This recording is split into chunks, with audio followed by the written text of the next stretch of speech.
Hello friends, இன்றைக்கும் நான் உங்களுக்கு ஒரு ரெசிபி வீடியோ தாங்க ஷேர் பண்ண போகிறேன். இன்றைக்கி என்ன பார்க்க போகிறோன்னு பார்த்தீங்கன்னா, ஒரு பிரியாணி ரெசிபி. அதுவும் ரொம்ப ஃபேமஸான ஆம்பூர் ஸ்டார் சிக்கன் பிரியாணி எப்படி பண்ணுறதுன்னு இன்றைக்கி பார்க்க போகிறோம். ஸோ அதுக்கு ஃபர்ஸ்ட் ஸ்டெப் என்னென்னு பார்த்தீங்கன்னா, சிக்கன் வந்து நல்லா க்ளீனாக கழுவி எடுத்துக்கலாம் மஞ்சத்தூள் போட்டு. ஸோ ரைஸ் வந்து நான் ஒரு 1/4 கிலோ எடுத்திருக்கேன், அதனால் சிக்கனும் வந்து 1/4 கிலோ எடுத்திருக்கேன். ஃபஸ்ட்டு ஒரு நல்ல அகண்ட பேஸ் வந்து நல்லா கொஞ்சம் ஹெவி பாட்டமாக இருக்கிற பேனில் நம்ம வந்து ஒரு 4 டேபிள் ஸ்பூன் எண்ணெய் விட்டுக்கலாம். நான் இன்றைக்கி பீனட் ஆயில் தான் எடுத்திருக்கேன். அதில் வந்து ஹோல் கரம் மசாலா எல்லாமே போட்டுக்கலாம். ஏலக்காய், பட்டை, லவங்கம், அப்புறம் ஸ்டார் அனீஸ் 2 போட்டிருக்கேன். எல்லாமே எடுத்துக்கோங்க.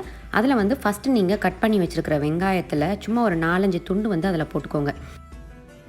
ஸோ அது நல்லா ப்ரௌன் கலரில் வந்ததுக்கப்புறமா நம்ம அரைச்சி வச்சுருக்க இஞ்சி பூண்டு மிக்ஸ் வந்து நம்ம போட்டு அதை நல்லா எண்ணெய் மேலே வர வரைக்கும் நல்லா மிக்ஸ் பண்ணி எடுத்துக்கலாம். ஸோ அந்த வெங்காயமும் அந்த இஞ்சி பூண்டு மிக்ஸும் நல்லா வந்து இன்கார்ப்ரேட் ஆகணும். இதில் வந்து உங்ககிட்ட புதினாவும் கொத்தமல்லியும் இருந்ததுன்னா அதை போட்டுக்கோங்க, நல்ல ஃப்ளேவர் கொடுக்கும். அதுக்கப்புறம் காரத்துக்கு நான் இன்றைக்கி என்ன சேர்க்குறேன்னு பார்த்தீங்கன்னா, நான் ரைஸ் வந்து ஊற வைக்கும் போதே ஒரு 1/4 கிலோ வந்து ரைஸுக்கு 12 காஞ்ச மிளகாயை வந்து கொஞ்சம் லைட்டாக வார்ம் வாட்டரில் ஊற வச்சு அரைச்சி எடுத்து வச்சுருக்கேன். காரத்துக்கு இதுக்கு மட்டும்தான், வேறு எதுவுமே நம்ம போட போகிறதில்ல. இதில் அதை நல்லா வந்து ஒரு 30 செகண்ட்ஸ்லேருந்து 45 செகண்ட்ஸ் வரைக்கும் நல்லா எண்ணெய் மேலே வர வரைக்கும், இந்த கன்சிஸ்டன்சி வர வரைக்கும் நல்லா வதக்கிக்கணும். அதுக்கப்புறமா தான் நம்ம கட் பண்ணி வச்சுருக்கிறேன் அந்த 1.5 வெங்காயத்தை வந்து இதில் சேர்க்க போகிறோம். யூஸ்வலாக நம்ம வந்து இந்த புலாவுக்கெல்லாம் நிறைய வெங்காயம் தக்காளிலாம் போடுவோம்ல, அந்த மாதிரி இதுக்கு வந்து தேவை கிடையாது. வெங்காயம் வந்து ரொம்ப கம்மியாக இருந்தாலே போதும். நான் இன்றைக்கி வந்து 1.5 வெங்காயம் தான் கட் பண்ணியிருந்தேன். அதில் வந்து 1/4 வெங்காயத்தை ஃபஸ்ட்டே நான் போட்டுட்டேன். இப்போ வந்து கிட்டத்தட்ட ஒரு 1.25 வெங்காயம் நான் போட்டிருக்கேன். இதுவும் நல்லா வந்து வதங்கி வரணும். ஸோ இந்த ஸ்டேஜில் தான் நீங்கள் வந்து உப்பு சேர்க்கணும். இதுக்கப்புறமா நீங்கள் கட் பண்ணி வச்சுருக்கிற ஒரே ஒரு தக்காளி, இன்றைக்கி வந்து நான் 1/4 கிலோ சிக்கன் 1/4 கிலோ ரைஸ் எடுத்திருக்கேன் இல்லை, அதுக்கு வந்து 1.5 வெங்காயம், அதுக்கப்புறம் ஒரு தக்காளி, இது மட்டும்தான் சேர்த்துருக்கேன். இது நல்லா வதங்கி வந்ததுக்கப்புறமா சிக்கன், 1 டேபிள் ஸ்பூன் தயிர், அதுக்கப்புறமா 1/2 லெமன் சேர்க்க போகிறேன். இப்போ அது எல்லாமே நல்லா வதங்கி வரணும். ஸ்டெப்பாக ஒன்று ஒன்றா பொறுமையாக பண்ணுங்கள். கடக்கடன் எல்லாத்தையும் ஒரே நேரத்தில் போட்டுறாதீங்க. பொதுவாக இந்த வேலூர் ஆம்பூர் பிரியாணியில் வந்து ஜீரக சம்பா ரைஸ் தான் யூஸ் பண்ணுவாங்க. ஆனால் நான் இன்றைக்கி வந்து பாஸ்மதி ரைஸ் தான் எடுத்திருக்கேன். என்கிட்ட வந்து ஜீரக சம்பா இல்லை இப்போதைக்கு. ஸோ அதனால் நான் என்ன பண்ணேன்னா, ஃபஸ்ட்டே வந்து ரைஸ் வந்து நம்ம வேக வச்சு எடுத்துக்க போகிறோம். அந்த வேக வச்ச டைமில் நான் வந்து கொஞ்சம் காலி ஜீரா சேர்த்து அதை வேக வச்சு எடுத்துக்கிட்டேன். ஸோ அதோடய ஃப்ளேவர் வந்து நமக்கு ஜீரக சம்பாவோட அந்த ஃப்ளேவர் வந்து கொடுக்கும். நீங்களும் ட்ரை பண்ணி பாருங்கள். ஒரு வேளை உங்களுக்கு வந்து ஜீரக சம்பா எப்படி வந்து குக் பண்ணி எடுக்கணும்னு தெரியல, எனக்கு வந்து பாஸ்மதி ரைஸ் தான் வந்து குக் பண்ண தெரியும் அப்படின்னா, நீங்கள் இந்த மாதிரி பண்ணிங்கன்னா உங்களுக்கு ஜீரக சம்பாவோட ஃப்ளேவரும் கிடைச்ச மாதிரி இருக்கும். ஈஸியாக குக் பண்ணியும் எடுத்துடலாம்.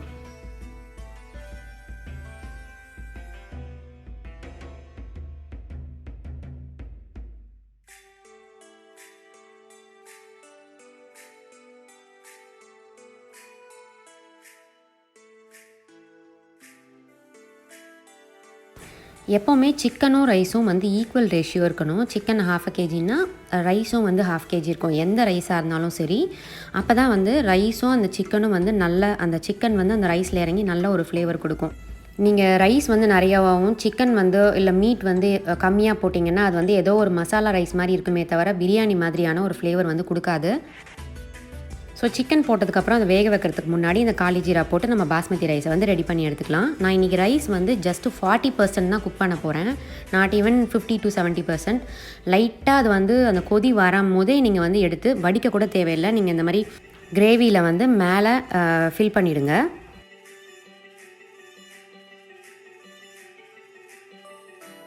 இப்போ நம்ம அதை வந்து மிக்ஸ் பண்ணணும்னு அவசியம் கிடையாது. நீங்கள் உப்பெல்லாம் ப்ரீவியஸாகவே செக் பண்ணிக்கோங்க. காரம் வந்து தாராளமாக 1/4 கிலோவுக்கு 12 காஞ்ச மிளகா தாராளமாக கரெக்டாக இருக்கும். இப்போ இதை வந்து நம்ம தம் போட்டு கிட்டத்தட்ட 10 மினிட்ஸ் ஆகிடுச்சு. இப்போ ஓப்பன் பண்ணிவிட்டு நம்ம மிக்ஸ் பண்ண வேண்டியதான். ப்ரீவியஸாக நீங்கள் வந்து அந்த ரைஸையும் அந்த கிரேவியும் மிக்ஸ் பண்ணணும்னு அவசியம் கிடையாது. அது நல்லாவே வந்து அந்த மசாலா இந்த ரைஸில் இறங்கியிருக்கும். பாருங்கள், நல்லா நம்ம வந்து 40% தான் குக் பண்ணியிருந்தோம். பாருங்கள், சாஃப்டாக வந்து எவ்வளோ நல்லா பொலன்னு வந்திருக்கு. இதில் முக்கியமான ஃப்ளேவரே அந்த காஞ்ச மிளகாய் மிக்ஸும் இஞ்சி பூண்டு மிக்ஸும், அது மட்டும்தான். இஞ்சி பூண்டு மிக்ஸ் வந்து நான் இன்றைக்கி 1/4 கிலோ ரைஸ்க்கு 2 இன்ச்சு இஞ்சியும் 1 ஃபுல் முழு பூண்டும் வந்து அரைச்சி அதில் போட்டிருக்கேன். ஸோ மிளகா வந்து நீங்கள் மிளகாத்தூளோ இல்லை வந்து கரம் மசாலாவோ எதுவுமே போட தேவையில்லை. காரத்துக்கு நீங்கள் அந்த காஞ்ச மிளகா மட்டும் யூஸ் பண்ணுங்கள். அதுதான் இந்த ஆம்பூர் பிரியாணியோட ஸ்பெஷலே. இந்த பிரியாணி பண்ணுறதுல வந்து ஒரு அல்டிமேட் பார்ட் என்னென்னு பார்த்தீங்கன்னா, இந்த மிக்ஸ் பண்ணும்போது ஒரு வாசனை வரும் பாருங்கள். அதை அடிச்சுக்கிறதுக்கு வேறு எந்த ஒரு ஃப்ளேவரோ எந்த ஒரு அரோமாவோ கிடையவே கிடையாது. சிக்கனும் ரொம்ப அருமையாக வெந்திருக்கு. அந்த எசன்ஸும் நல்லா சூப்பராக ரைஸ்லேயும் நல்லா சிக்கனில் அந்த உப்பு காரம் எல்லாம் இறங்கி ரொம்ப அருமையாக வந்திருக்கு. இப்போ நம்ம வந்து டேஸ்ட் பண்ண வேண்டிய நேரம் வந்துருச்சு. ஸோ சைட்லேயே நான் வந்து எக்கும் வந்து ரெடி பண்ணிட்டேன்.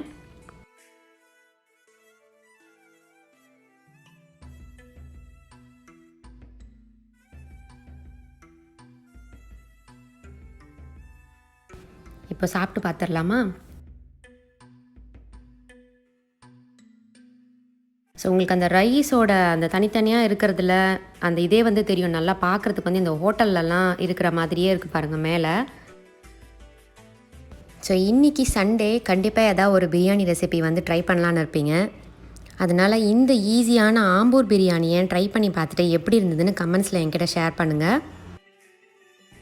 இந்த ஈஸியான ரெசிபி உங்களுக்கு பிடிச்சிருந்ததுன்னா இந்த வீடியோவுக்கு ஒரு லைக் கொடுங்க. நம்ம சேனலுக்கு கண்டிப்பாக சப்ஸ்கிரைப் பண்ணுங்கள்.